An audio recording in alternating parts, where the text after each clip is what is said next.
Good day, everyone. In this topic or in this video, we will tackle about the Zigzag classroom strategy. What is Zigzag classroom approach or strategy? The Zigzag strategy is a collaborative learning approach that fosters students' engagement, accountability, and independence. It also encourages students to become experts in a subtopic and then teach their peers. Kung naalala natin 'no, yung mga, teacher natin noon ay gumamit na ng zigzag classroom approach 'no, kung saan meron tayong expert group at home group kung saan binibigyan tayo ng, subtopic upang ating pag-aralan and then pagdating ng time or pagdating ng panahon na tayo ay natuto na sa ating subtopic ay ililipat na naman tayo sa home group o na kung saan share na natin ang ating natutunan sa ating mga kaklase. Isa din ito sa mga mabisang paraan, no? Kung saan ay nakakapag-engage tayo sa mga estudyante, ginagawa talaga natin na enjoyable ang ating klase sapagkat sila ang nagtuturo di ba? Sila ang feeling nila talaga expert talaga sila sa topic na 'yon kaya naman kaya nilang i-share ang kanilang natutunan at sumagot sa mga tanong kung saan ang mga kaklase nila ay nalilito pa. Nakaka-benefit ito no pagdating sa expertise sapagkat the students become experts in a specific subtopic. Kaya naman ang estudyante ay talagang nag-study talaga sila para naman hindi talaga para ma-address nila yung mga tanong ng mga klase nila sapagkat siya ay held responsible no kung siya ba ay expert or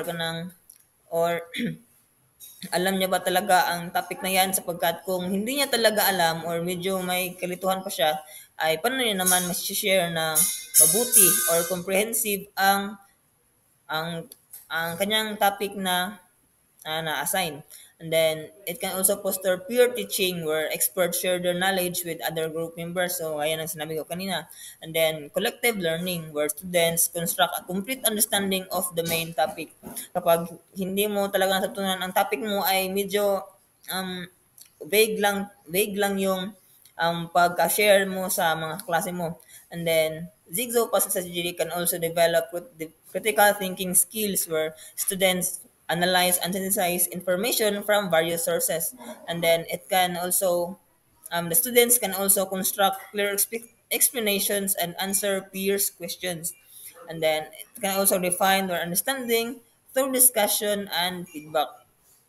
At saka pagkatapos, expected na no na ang mga kapag estudyante talaga or kapag fellow students mo lang ang nagtatanong sa iyo ay medyo kahit maliit lang ang kailang kalituhan, itatanong pala talaga nila para ma-clarified yung tanong.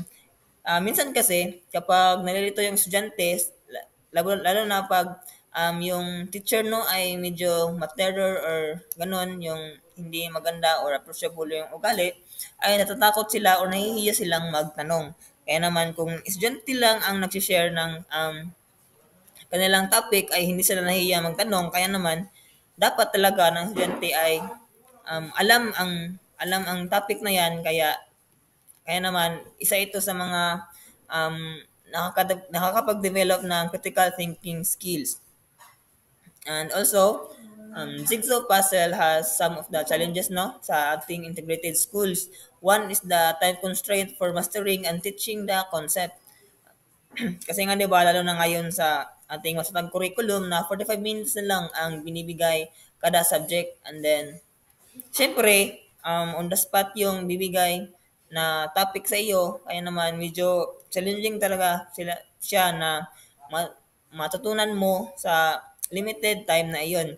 And then the potential communication of struggles or misinterpretation of concepts can also be a challenge no kasi nga 'di ba meron tayong different kinds of students or introvert, extrovert, yung mga talkative or yung mga confidence, yung iba naman ay wala pa talagang confidence sa sarili. Kaya naman isa din ito sa mga challenges talaga.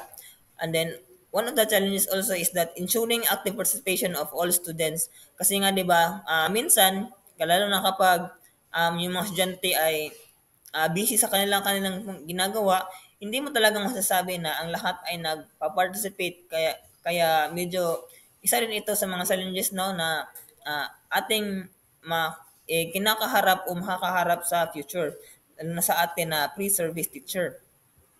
And also, the jigsaw puzzle approach is also aligned with the K-12 science curriculum, where students supports inquiry-based learning and constructivist approach. And also, this kind of strategy or approach, no, is encourages collaborative problem solving, which is a key element of the most essential learning competency. Kaya naman, isa din ito sa mga mabisang paraan upang mailabas talaga yung mga potential ng mga estudyante natin, kasi naman sila yung gumagawa eh. Sila yung nagtuturo, sila yung nag-aaral. Kaya naman medyo challenging para sa part na nila, kasi syempre kapag fellow students mo lang ang yung kausap, ay yung open talaga sila sa isa't isa, di ba? Kaya medyo pressure ka or ano ba ang mararamdaman mo, depende sa iyo, no? Pero kung sa akin yun ay medyo pressure ako, lalo na kapag nabobother ako pag hindi ako masyadong magaling sa isang topic at baka mabash ako nila. So, yan. Hindi ko rin alam sa inyo, pero sa akin, yan ang yan ang isa sa mga challenging part or isa sa mga kagandahang part, kasi nga dahil sa nabobother ako, kaya mag-aaral talaga ako ng mabuti. And then, ang jigsaw approach can also enhance learning with additional strategies. So, tingnan natin tong part na to. Pair jigsaw with hands-on experiments to reinforce concepts. And then, utilize graphic organizer for structured learning. So, makikita natin, no, na ang jigsaw puzzle talaga ay isa mga mabisang paraan para matuto ng madali or mabisa, effective ang pagtuturo mo sa ating mga estudyante. And then, it also cater to diverse learning styles.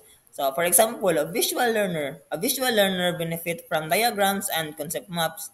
And then, auditory learners engage through peer discussion and explanation.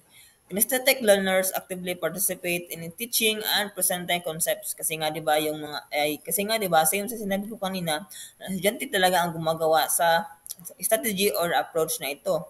Kaya naman yung kahit iba-iba pa or diverse pa ang yung demographic na background ng iyong mga estudyante, ay kaya-kaya niya itong i-cater, kasi nga 'di ba ang estudyante na or ang estudyante mo na ang mag-a-adjust or siya na ang iisip ng paraan para i-fill yung gap na dahilan ng demographic background. For example, kung meron kayong iba't ibang lingwahe, no, kung saan yung iba yung intonado or kanang tono ng pagsasalita ng isang estudyante, and then kasi nga fellow students mo lang yung kasama mo, so alam mo da kung paano siya the way siya magsalita, ano ang kanyang um, ibig pahiwatig ng kanyang pagsasalita.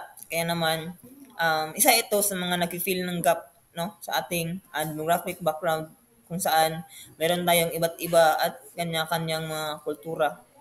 And then, jigsaw puzzle can also assist students learning effectively, kasi nga, number one, peer evaluations. Encourage students to assess each other's understanding.